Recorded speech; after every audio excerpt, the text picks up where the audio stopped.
Hey everybody, welcome back to the Live Ultralight podcast. Today, we're going to be talking about game-changing electronics for backpacking. And they're not going to be what you think. Maybe one of them, but it's not going to be your phone. I'll just say that. So, if you're new to the podcast, this is the Live Ultralight podcast, and we're all about getting you on the trail more comfortably, more confidently, just helping you get out and do more and build that through confidence and maybe a little bit of gear. So, today, we've got Brigham back on the podcast as well as Tyler. And we're just going to be talking about some game-changing electronics.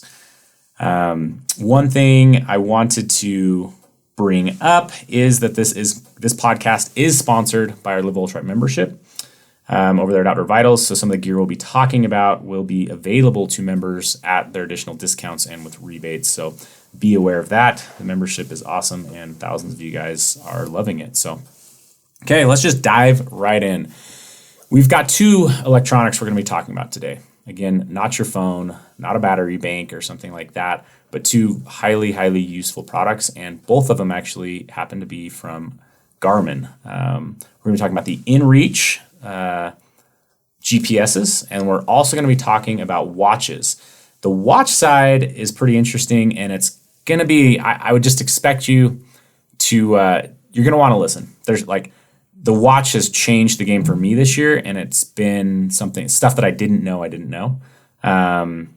But we're going to talk through all of it and go nitty gritty and talk about use cases in the field, how much they've helped us, why they've helped us, and why it's important enough that we're doing a whole podcast about it. So let's start with the Garmin Inreach. We've recently talked about that on a podcast where we've just talked about the usefulness of it, right? So for those of you that don't know, the Garmin Inreach, particularly the Mini is what we're using, is a 3.5, maybe 4 ounce GPS device that's really small, a lot smaller than a phone or anything like that. And you can just tack it onto your backpack and you're able to now text wherever you go, as well as do things like tracking and even a little bit of navigation. I've actually been able to use my Garmin device to pull location into my phone without having to turn my phone's location on. So there's some added benefits there. But where do you guys want to start with this? If you were to just highlight maybe a time or place that the Garmin device has just been a game changer for you, what comes to mind? I mean, I don't know if I could really narrow it down to one time or one place, but I talked about it on the last podcast. Where it really started becoming important for me to make the decision to get one was just, being married for several years and having kids and always doing most of my backpacking trips or almost any outdoor adventure by myself. So, just feeling the responsibility and kind of the need to be more safe and be able to have the ability to communicate with my family. So, and that gave my wife a lot of peace of mind. She probably still worries. She's just a worrier, but knowing that she can communicate with me if she needs to, but also her knowing that I have basically, I have the SOS button in kind of the worst case scenario. Which you hit just the other day. No, just kidding. None of us have ever had to hit the SOS It'd be button. really hard to inadvertently hit that. You have to kind of go through a process. But, that was it for me. I can think of a scenario. I mean, obviously, I agree 100% with that. In fact, tomorrow night, there's a good possibility I'll be going out and doing a solo backpacking trip in some crazy cold temperatures. And that brings a lot of peace of mind, right? I'm pretty dang sure I won't have cell phone service where I'm planning on going. I'll be solo in 37 degrees below freezing temperatures, right? So pretty extreme situations, brings a lot of peace of mind, and just it's a level of security that is just nice to have. But going into the story side of when I've most recently used it, I would say was on the Highline trail that we did earlier this summer. We had the whole team out there. And one of our team members was suffering from what I now think is elevation sickness. But he was throwing up, getting dehydrated, couldn't eat, couldn't drink, and he needed to get off trail. and we needed to basically push the gas pedal down and get down the trail. And we used that Inreach to send a bunch of messages to double and triple confirm locations, pickups, and so on and so forth. And then even I was able to confirm, the next day, was he picked up, everything good. And that would not have been possible whatsoever without that Inreach. I mean, we would have all had to stop the trip. We would have all had to leave and try to get away for him to get off the mountain. It just would have been the end of that whole endeavor, and that would have been the only solution, really.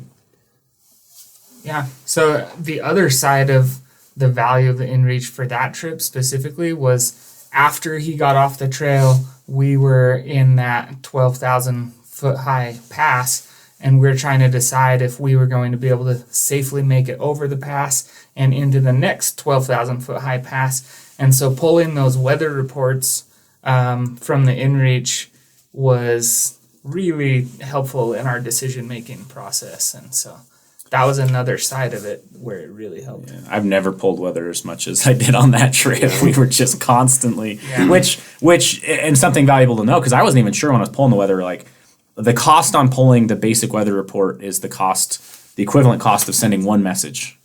So whatever plan level you're on, there's like 3 tiers of plans, from like a very super basic level, which is what I'm typically on. Sometimes I'll scale that up to a medium, or the highest tier, which the highest tier is then like full unlimited. But I think I was on the medium tier. But yeah, that's just something interesting to note too when you're considering this. I think we need to back up and start by talking about like what the Garmin Inreach device is. It'll kind of, the stories we've related are harder to understand if people don't understand what the device does. So it's a GPS-based, so satellite-based receiver, basically. It's very small. It's like 1.5 inches by 2.5 inches. And it can function as a GPS navigation device on its own, although it has a very small screen, so it's not that useful. But I think of it more as a satellite communicator that functions on the Iridium network just the same as a satellite phone does. So anywhere on the globe you can communicate with this device. So I've literally been 40 miles from the northern tip of Alaska texting on it. Right.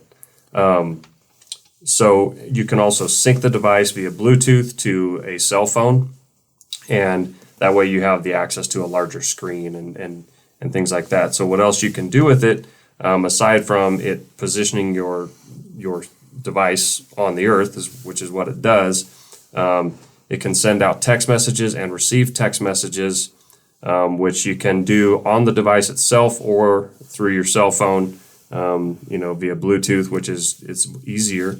And then the other thing, like we talked about, you can pull weather reports from it. You can you can send to pre-designated email addresses, basically breadcrumbs of the track that you're on at an interval that you customize. You can tell the device through your account settings how frequently to send your GPS coordinates to those pre-designated contacts. That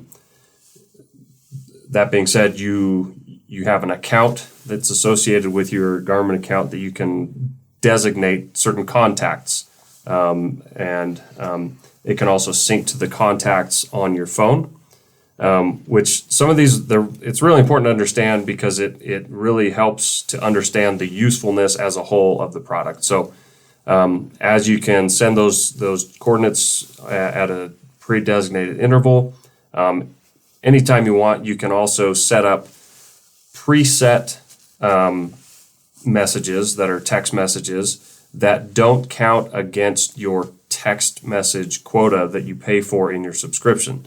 So there's different tiers of subscription. Even the lowest tier has a set number, an unlimited number of preset messages that you can send out. If somebody responds, that counts as an incoming message. So it's really nice because you can say with my wife, I have a preset message that says checking in, all good here. I have another one that says just got back to the trailhead, or just got to camp, and another one says going to bed, I love you.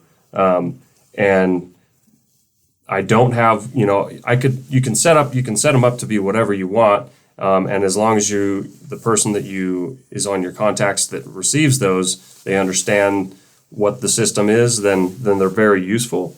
You can really get away with doing the cheaper plans by utilizing that. Yeah, that's what I do. I use the bare minimum plan, which I think is like 10 texts a month, but maybe 3 months out of the year I've gone over that quota, and it's like 3. So it's like, Oh, really? You're strict, Brigham. I have full on conversations on mine. Yeah, so. I mean, and to each their own. However you do it, it really is. That's I think the great thing about it. And then, so what does yours cost? What does yours cost a month? I think it's $11 or $12 a month. Should be about $11 a month on the yearly package. If you do it on a yearly basis versus a monthly, you do have the option to do a monthly and turn it on and off. There's a yearly fee with that that's what I did initially. It's called their Freedom Plan. But after really weighing it and how much I was using it year round, I switched to the yearly plan. I do the basic one, but there are just months where I'm like, all right, I'm going to bump this one up because of this. Yeah, that's a good point, because you can do that. Like if you know you're going to be travel heavy, then you bump it up so you don't worry about paying extra for the texts. And then one thing. Oh, go ahead. I was just going to say, like, I think the worst case scenario, best feature of the thing is like, it's like the ultimate safety net is the SOS button. And like we talked about last podcast, how it works is if you hit the SOS button, it sends out direct communication to the closest authorities, rescue, first if responders, it's police, whatever it is, whoever is closest in a big radius, it hits who's closest first, and then it expands that out until there's contact made to the soonest person that can help in a rescue situation or whatever the response needs to be. First responders is probably the most blanket way to describe that. And then what it also does is it notifies, well, one, they will attempt to start communicating with you, the user of the device, or if you're, you know what I mean? Like if somebody you're with, if you push the button and you're totally fine, or they're unconscious, or obviously if you're unconscious, it's not going to work, but they do try to establish contact with the person using the device, and then they also contact pre-designated contacts on your contact list in your account to communicate with them, to notify them, and from what I understand, they'll try to get as much information about the person in need as possible. So if it's a spouse, they'll ask questions. Do you know? What did they tell you they were going to do? Where were they going to go? What was the plan? Did they have gear with them? What's their experience level? And those are all things that they probably ask the person, pushing the SOS button as well. But I think that is a huge thing. And then, so kind of like understanding how all those things work, I think kind of help make a lot of sense out of like the advantages and to really how it can just help or improve the experience. Cause, like you said with Brennan on the Highline Trail, like that was a logistical application of really like, it wasn't an emergency, like it wasn't a real emergency. It could have become. And that's the nice thing about it's like we didn't just have to just hit the SOS button and deal with potentially massive charges, right? For rescue services. But say I backpack now, I take my girls, and I've taken them by myself. I've taken them where there's been other adults present, but I'm very, very confident and pretty high on skill level when it comes to backcountry stuff. And so I'm confident in my ability to a very high level of handling a bad situation with my kids. But there's a ceiling to that. You know what I mean? Like you never know. Jump off a ledge that if break their leg. Exactly. I'm 5 miles into a wilderness area where there's very little traffic, and something happens. Having that ability to get some rescue help it's a huge deal. Yeah, I think we ought to just kind of break down a lot of the stuff you just talked about. So going back to the tracking aspect of it, the different tiers, tracking is actually free on the medium and high end tiers. On the medium tier, you just have to do it like at a certain interval. So I haven't used that a ton. I haven't needed to use it a ton. I did use it when I went to Alaska. We were driving from Fairbanks about 450 miles north, and there is literally one place to even get fuel between there, and it's like it's a shack basically. Like there's nothing, right? You're just driving north into nothing. And so, when we got up, way well into the Arctic Circle, almost to the northern tip of Alaska, we were getting on another plane, and then they're flying us farther out into the tundra and stuff. And that outfitter we're meeting with was saying, turn on tracking, make sure we're on there. And if we see you stop moving for a certain amount of time, we know there's a problem, right? Yeah. Like that's a really good application. So we did that. They're getting pinged every, I don't remember what the frequency was, but, and they messaged us at one point. I think we stopped to do some fly fishing. They sent a message saying, hey, everything good? Yep. Okay. And keep going. And so that's a really proactive way and a really proactive tool. And if you've got, someone who's watching you that's, more of a worrier, then that is a constant check-in, and you don't have to worry about ever doing anything with it. It just happens automatically once you set it up. So that's a really cool feature. It's also cool, sometimes professional athletes will do it for their followers, right? Their followers want to see them go on this trip or hike or whatever, and the Inreaches can kind of do that aspect as well. Another reason that part is really good is because sometimes when you're headed into the backcountry, you may not know exactly which route you're going to take when you're going out there. Like we had that on Highline, where there was a couple times where there was forks that, they led to the destination going either direction, but the decision that we made in that moment was based on the snow conditions and the burn conditions from that that's forest true. fire. We didn't get to that point, but there was going to be some navigation and off to, which path did we decide to take of three options to get through a burn. And yeah, so that breadcrumb part is really helpful there, because then the people who are watching can tell which route you took. Yep. They kind of understand what you're up against. Yep. Yeah, I like that. You talked a little bit about using it on your phone. So, and something kind of ties into this. I've had the full-sized one, and I've had the mini. And I actually sold the full-sized one to get the mini, because on the full-sized one, you can do a little bit more on screen, but it's just so much easier to do it on your smartphone. And the mini still gives you the ability to do stuff in a pinch, right? Mm-hmm. And so it was like, well, the only time I'm ever using the full-sized one on its own screen and own device individually is in a pinch, right? So I actually sold the full-sized one, went to the mini, and I've never had any regrets with it. So, but most of the time you are going to be using it on your phone. The maps, you can use the maps on there and navigate that way. The texting, and just any other, like pulling the weather is going to be a little, easier on your phone to look at and see. Tracking, you can get on your phone and see every time it pinged out while you're tracking. So you will end up using this a lot with your phone, but you don't have to, which is what I like about the mini. Like if my battery was dead on my phone, it doesn't mean I'm sitting dead in the water at all. I can still text. It'll take me longer because I've got 2 buttons to go through a whole alphabet with, but I can do it. Yeah. So that's something to note too. And then along with that, I wanted to talk about battery life. What's been your experience with battery life, Brigham? Well, so my context is, like you pointed out, I'm pretty frugal with the use of any electronics, really, whether it's my phone or my Inreach. You're out there to get away. Yeah, right? I do very minimal, but my Inreach on one charge, I've had it on for 5 days on one charge. Yeah. So that's you turning it off. It's turning it off at night, and sometimes I'll turn it off for a period during the middle of the day.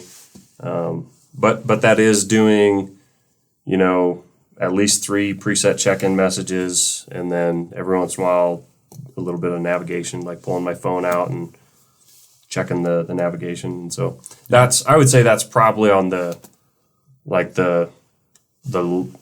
high end of I'm realistic. I'm a little bit more of a power user on it. Like I'm not constant on it, but I leave it on all day. I never cycle it off during the day. I turn it off at night, and I'm sending messages, I'd say on average, like either a preset or a regular message, I don't know, every 2 to 3 hours is, that's probably the average, but usually it's like clustered. You know, at nighttime, I'm at camp, I'll send a couple. Morning, I might send a couple or something along those lines. But, and I would have no problem planning on 3 days of use. One other thing to note, though, along with the battery life, is the bigger Garmin Inreach, not the mini. It's about 8 ounces, about double the weight and double the size at least.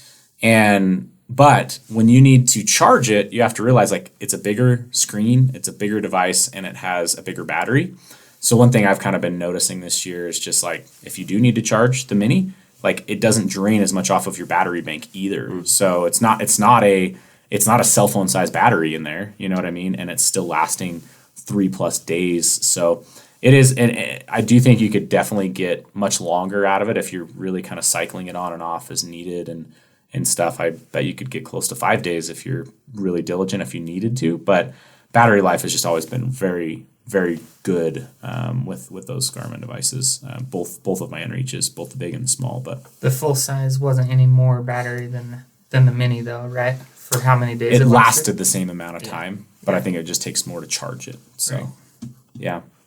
Ton of usefulness. Talked about the weather reports. I've actually not used the weather reports much until this last year, and now I'm like, dang, those are really valuable. And I think I thought they were like a lot more money. I thought they were like $5 to pull the weather report or something like that. And so when I realized that it was just the cost of one message, I was like, dang, that is really worthwhile.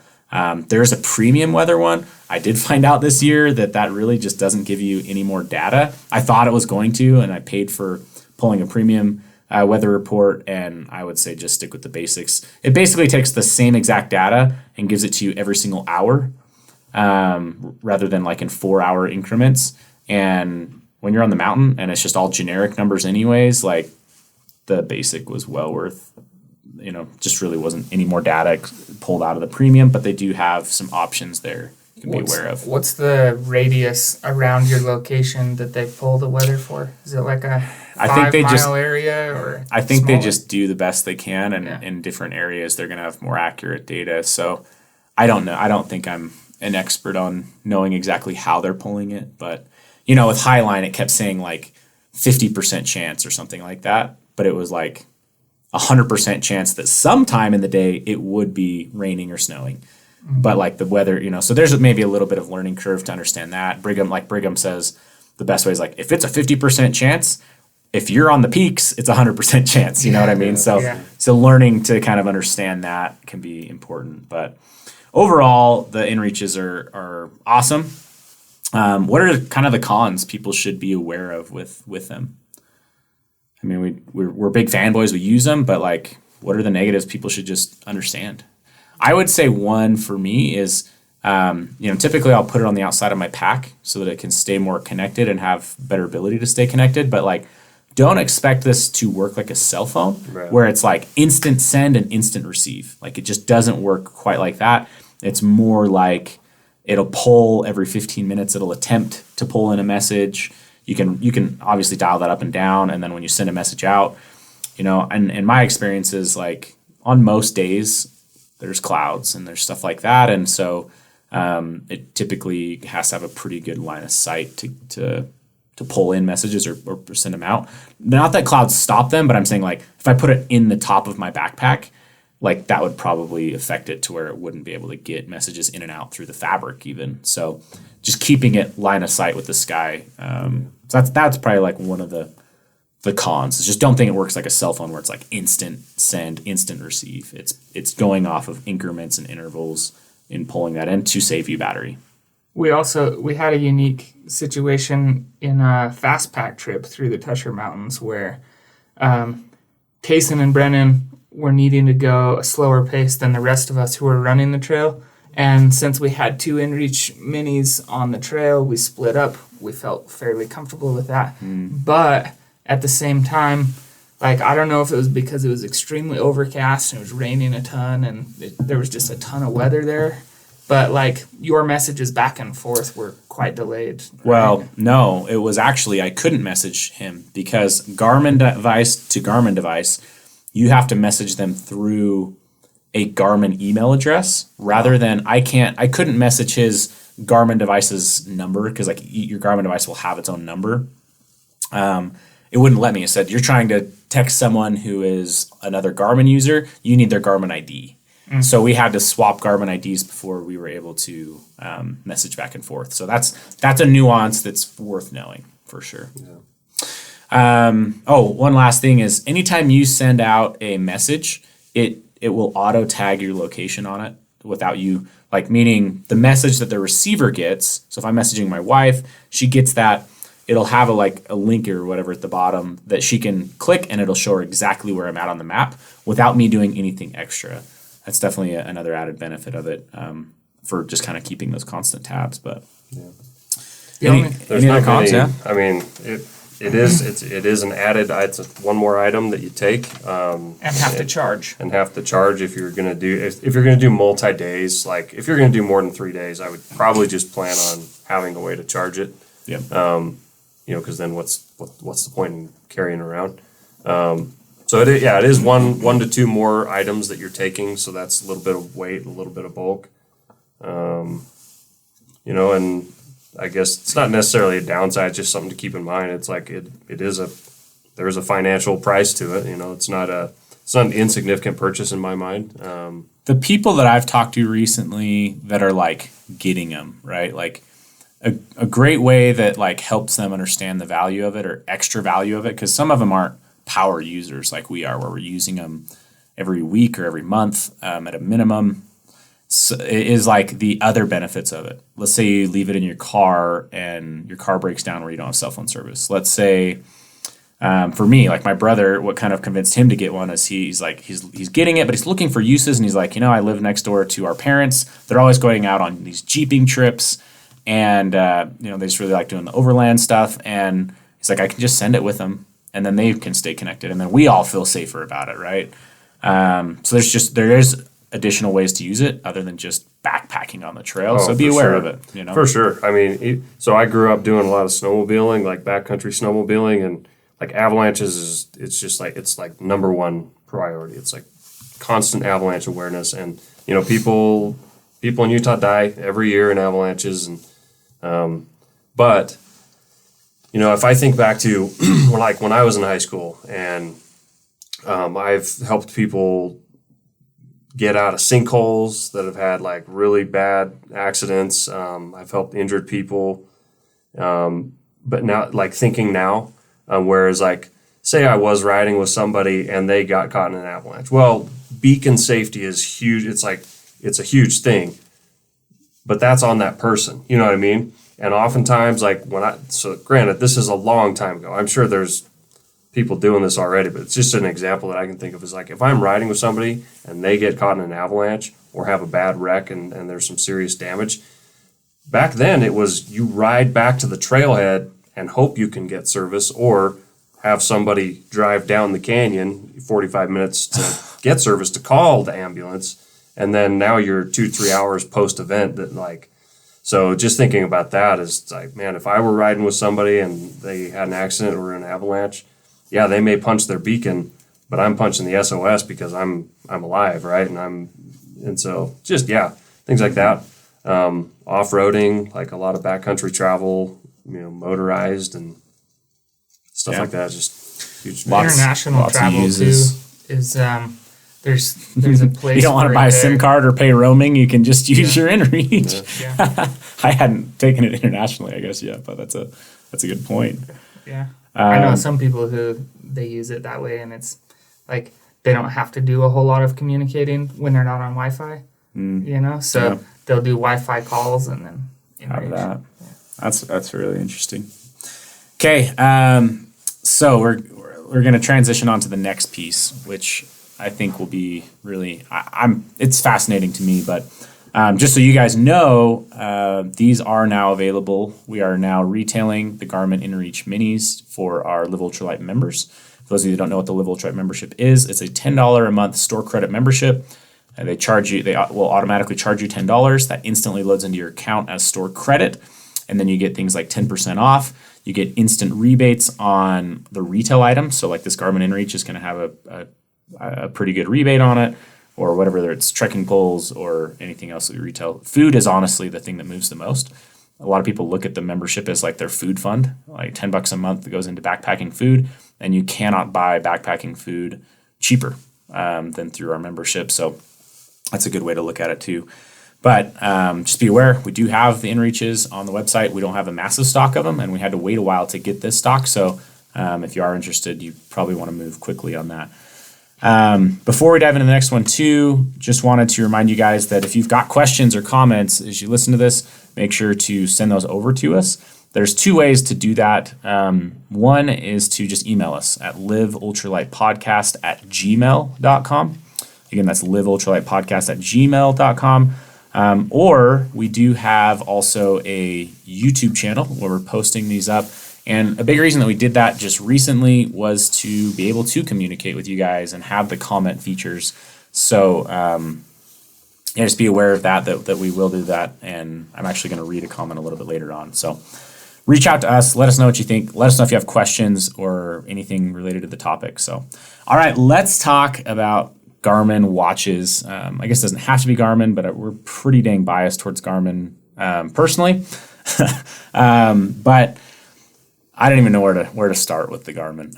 Maybe we need to tell them what it is and what it does first. So let's start there. So depending on which model you get, it's a smartwatch essentially, but it comes with the Garmin functionality for outdoors.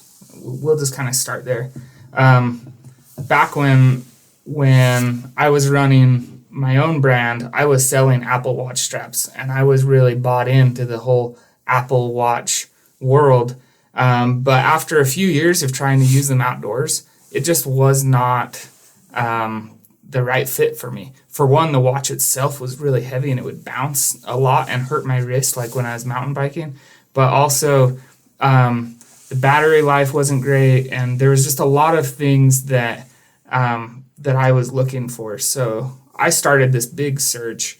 I was looking into Polar and Sun2 and Garmin and Fitbit and Samsung and just all of these different fitness-based GPS-enabled kind of watches.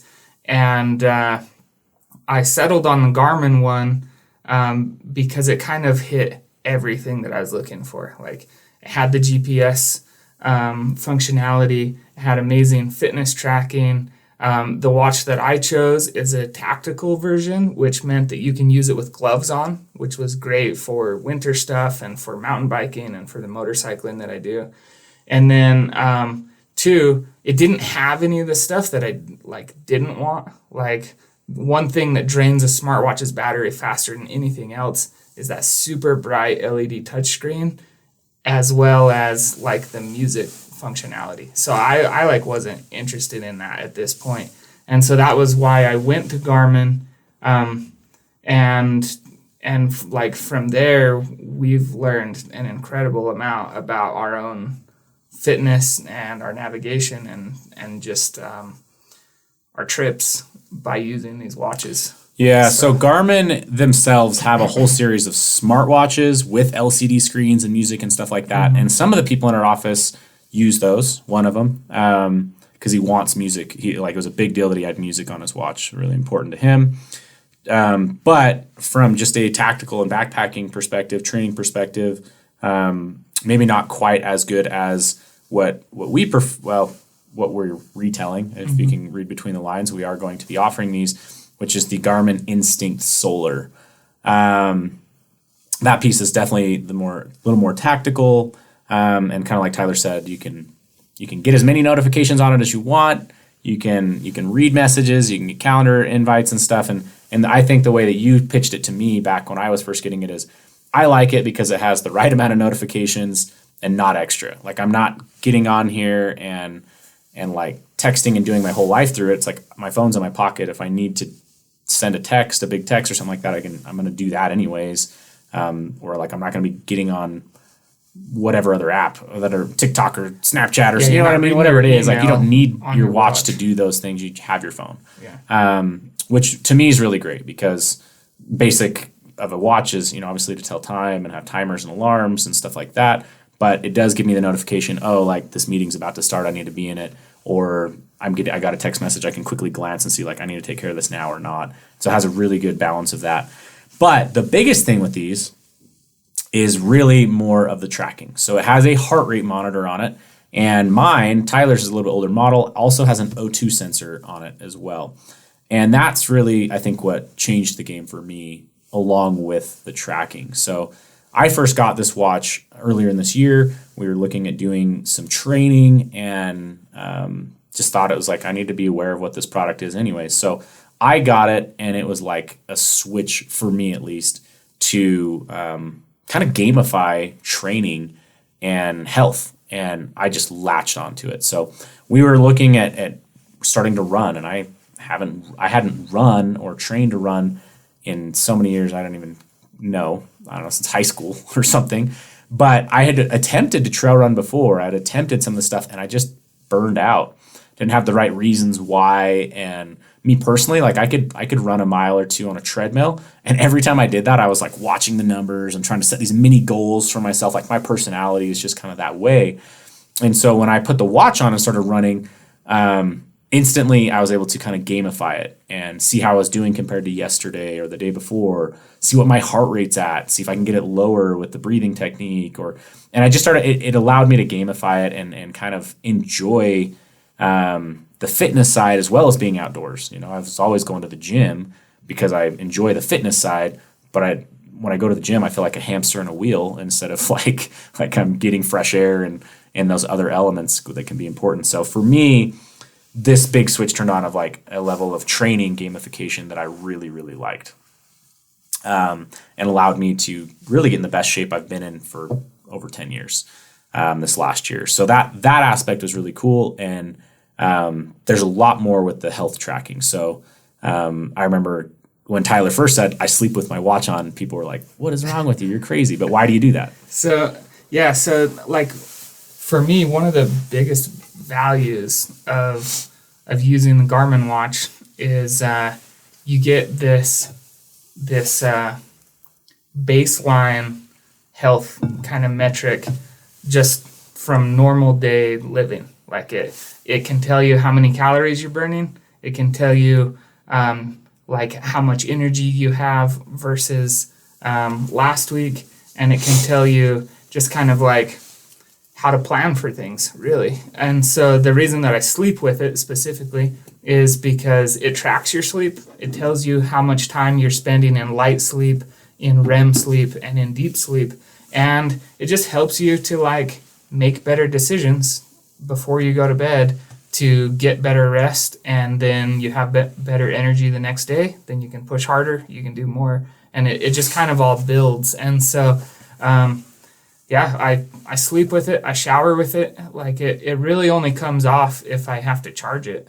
And I do that because once I have that kind of baseline of how much I'm sleeping, what my body battery is, and like how many calories I'm burning, then when I go on a trip, it's like, okay, the last trip I went on, I burned this many calories. In a normal day, I burn this many calories. And so it helps me to plan like how much food to bring. And I actually like, you can go so deep as to know like, okay, I'm comfortable running a 3,000 calorie deficit every day. Like if I'm out on the trail and I'm doing something extreme, then you can kind of plan backwards from like the deficit that you're comfortable with. And then you know like that you're not overpacking food or underpacking. And so there's like just so much that you can get from it. Yeah. There's an incredible amount of data that you would never guess you could get from just analyzing your heart rate. Obviously, calorie burn, we were burning 6,000 to 8,000 calories out on the trails as we were going this summer. And if you don't know that, you don't know that. You can't plan around that. Sleep is big, that you can see how good a sleep you're getting and try to improve that. Garmin, obviously, as being the massive company they also have something that they call body battery. And that basically takes in your heart rate variability and some other factors and spits out like how rested or fresh or how well are you doing in that. And so, typically at night it'll charge up, and then throughout the day it'll kind of drain. But sometimes, like, you'll wake up and you'll be still at like a 0 or a 5 out of 100. And so then you can start to analyze, like, oh, something's not right. I didn't get good sleep, or I'm getting sick. Sometimes you can be preemptively like seeing that you're getting sick, or stress, like, hey, man, I've got a ton of stress right now and it's affecting my health, and so on and so forth. And that's a really interesting thing to watch. That's just data given to you. You can, as you get really into it, you can see things like if you're really talented at this. I wouldn't say that I can kind of see it, but it's not something I'm like. I think there's trainers out there that have programs, but like you could see if you're dehydrated by your heart rate being higher. You can see just all sorts of things, data that you can pull out of just simply knowing your heart rate and knowing it all the time. A big one, which I'm going to do a dedicated podcast and video on this, has to do with elevation. So when I go to elevation and I sleep the first night, my resting heart rate normally is in the low 40s when I sleep. When I go to elevation the first night, I might only get down to 70. I've had it actually only get down to 80. My resting heart rate is 80. And that's a recipe of either I'm not acclimated or I'm about to get elevation sickness if I can't get my heart rate to go down lower. And so you can learn and adjust from things like that. And again, I'll do a dedicated podcast about that, because I actually went back months and analyzed a certain scenario and was able to extrapolate data from that and help analyze it. And then once I understand that, now I can actually do something about it, right? Before it was just this big unknown. And when you've got the data and you've got that, then you can start to play around with it. The Garmin device that I have, the newer ones that are available now, also have an O2 sensor in it. So you can track your O2 levels, which is something that I had turned off on my watch, and I didn't realize the data that I could have been collecting there, especially when I go to like high elevation, and seeing like how much my O2 levels are dropping when I'm sleeping or throughout the day, and checking in on that, because that's a major factor in something like elevation sickness as well. But yeah, there's so much that you can do there. And Garmin's dashboards are really, really helpful as well for seeing that. A big one that I like to do is I like to link, I'll run the same trail and I can just compare data side by side, where I can go back like, oh, I ran this trail a month ago. Am I improving? Let me look at the data and see like, what was my average heart rate? How fast did I run the splits? So on and so forth, which then just builds this whole arsenal. The other thing that we like to do, and I'll let you talk about this, Tyler, is link it to Strava for even more additional functionality. And we will get to how we use it backpacking. We're kind of geeking out about the training side right now and some of that, but absolutely this is critical for backpacking for me now, and we'll cover that in a second. Yeah, for sure. The Garmin Connect app is the dashboard that you get when you have a Garmin fitness device, and that Garmin Connect app has pretty amazing functionality just on your smartphone. But when you get into the web browser, there's a crazy amount of data that you can get, and that's really like where the rubber meets the road for these kind of systems. Is you can get a lot more info from this than you can from like Apple's fitness app or from the Fitbit stuff that I've tried in the past. And so like Tayson said, Strava is a big one that we have connected to these. And Strava is awesome for a few reasons. First of all, Strava it's kind of a cross between a fitness trainer and a social media platform, where like you can follow friends, you can have followers on there, or you can keep it all private. It just depends on how you want to do it. But so you've got like this social aspect where you can kind of compete with each other. You can see their times on a trail. You can see your times. You can see your best segments. It's huge for cycling and running. And it's also fun for hiking and everything. So for us as a company here, we encouraged everyone to get on Strava so that we could count how many miles everyone was hiking. And that's a pretty cool little tool that we have. You can build a club inside of Strava, and it's just it's a fun way to track your hikes and runs and rides. and to be able to like share routes or create segments. And you can find trails through Strava, and then you can see what other people are doing them in, and kind of like give you an idea of how fast you might be able to do it. Or, you know, if you're a big trail runner, obviously they're already all on there because they're like basically racing against each other, but like different days, different times, different scenarios. It does kind of add another level of fun and gamification to the watch.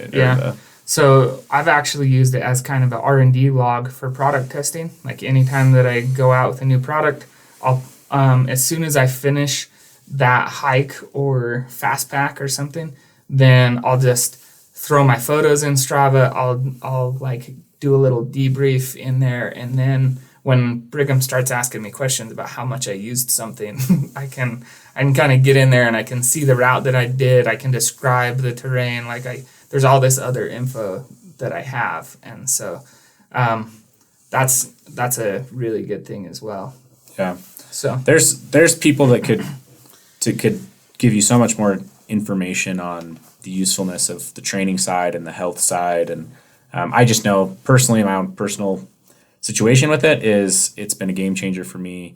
I do not see myself ever not having a watch like this going forward.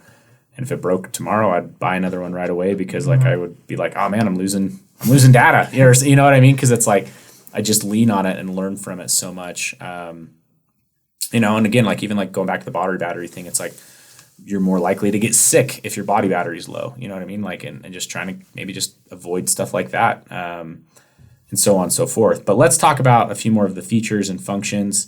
So why the heck is it important to backpacking? So what I learned, and the biggest aspects for me were when you go out on trail, you're navigating, you are sometimes tracking yourself, you are using your phone as sometimes an alarm clock, you're using it as all these different things.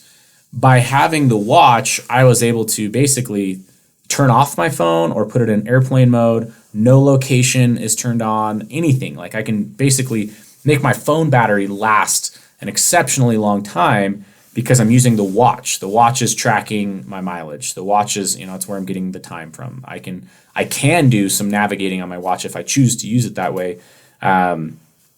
It just gives you this ability to not have to use your phone.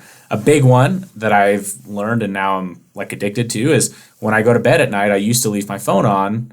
You know, I put it in my sleeping bag to try to keep it warm and save some of the battery life. But a lot of times I was setting an alarm in the morning because I wanted to be up and on the trail or something at a certain time. Or example, tomorrow night, I'm going to go out on this little overnight excursion, but I have to be back for one of my kids' activities at 9 a.m. the next morning, which actually means I've got to wake up and be on trail when it's dark out.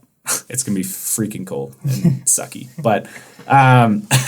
But like I can use my watch as my alarm clock now. I can turn my phone off and now it's not on all night, draining my battery more and more and more. So there's some massive like phone battery saving benefits to having the watch, as well as I can see like, am I like when we plan out, especially something like Highline, and we're trying to do 25 miles a day, are we on pace for the day? Like how many miles are we in right now? What's our average pace on trail? Are we falling behind? Is that a problem? Is it, you know, all of that type of stuff now I do off my watch, which I probably use my phone 50 to 70% less on trail than I used to just because of my watch.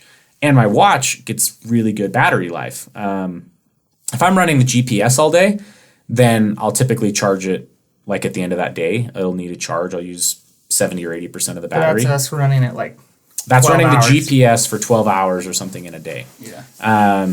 And keep in mind, it's a small battery again, so it's not a big drain on a battery bank. But if I'm not using it for that, I go weeks and weeks without charging it. If I'm just tracking, like, let's say I go on 2 trail runs a week and I'm tracking that, and then I'm tracking like my gym, like going to the gym, like it'll track a treadmill, it'll track just like cardio. I track everything, but using like the tracking features or something related to that, like for let's say an hour a day on average, on my watch, I can go 2 weeks without charging sometimes. The Solar Edition does give it an edge for sure. Like it's not going to fully charge it or anything like that, but it'll last a long time. And I've also had situations where I was running out of battery on trail, and it got to a point where it's like, well, I can't track myself anymore because I'm going to run out of battery and I don't want to charge, or I didn't have the ability to charge. But if I can turn it in like ultra power save mode, and basically it could run forever. Like with the solar aspect of my watch, I could tell time, keep alarms, track my heart rate, those types of things. I could basically do that indefinitely just with the solar charging. But I couldn't like use the GPS function of the watch. So, but that's been like the biggest game changing for backpacking is all the data I'm pulling. I can see stuff about like elevation sickness. Am I putting myself at risk? What's my expenditures? I can pull O2 levels, and I save just a ton of battery on my phone. So that's my like why it's a game changing piece for my backpacking. But I don't know. Yeah, I think on top of that, just kind of the planning aspect of it. Like the more you use it when you're backpacking, the more in tune with yourself you'll be when you go to plan your next trip. So you'll know better like what kind of miles you're comfortable with, how much food to bring, if the elevation is going to affect you, just all of those things. Like having that data building up just gives you more confidence in general, and it's and then on top of that, the next level of benefit that I see outside of the planning is just the overall health that it helps you to obtain, because it does kind of gamify it. It just helps you get to know yourself. The body battery aspect of it, like if you're not exercising, your body battery won't recharge as quickly. And there's like all of these different things that are a part of stress levels tank your body battery. Yeah, exactly. So or sometimes you might like, I've had this happen.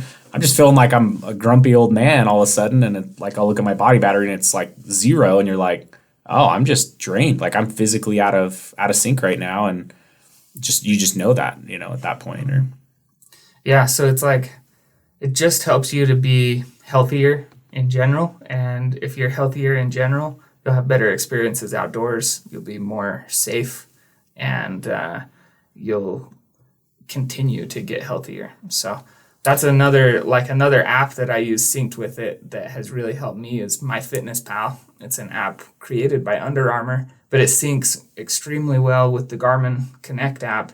And having Strava, MyFitnessPal, and Garmin Connect together, like it's made for some amazing weight loss results. And you've lost how much weight this year, Tyler? Well, I got the Garmin watch like October of last year, and from then to now, I've changed jobs.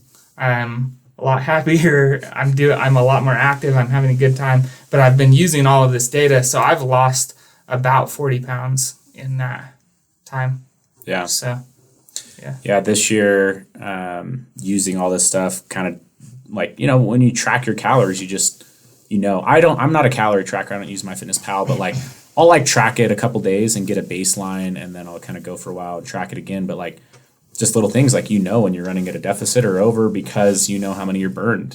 I know this morning that during my workout, I've now burned 1,200 active calories for the day, which changes my baseline to where I'm well over 3,000 calories on the day that I will have burned. And it all just bleeds into, I think, a lot into just being more healthy.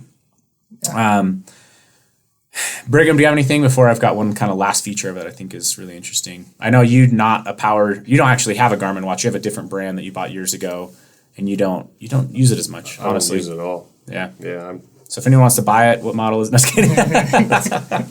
No, I'm good. One of the other features that is built into the watch is you can actually connect the watch to your Garmin Inreach. With that feature, you would be able to do the same thing, kind of text off it, read texts, and some other capabilities. You can also hit the SOS button. So let's just say hypothetically you've got this paired. You fall off a ledge and your backpack's up above you.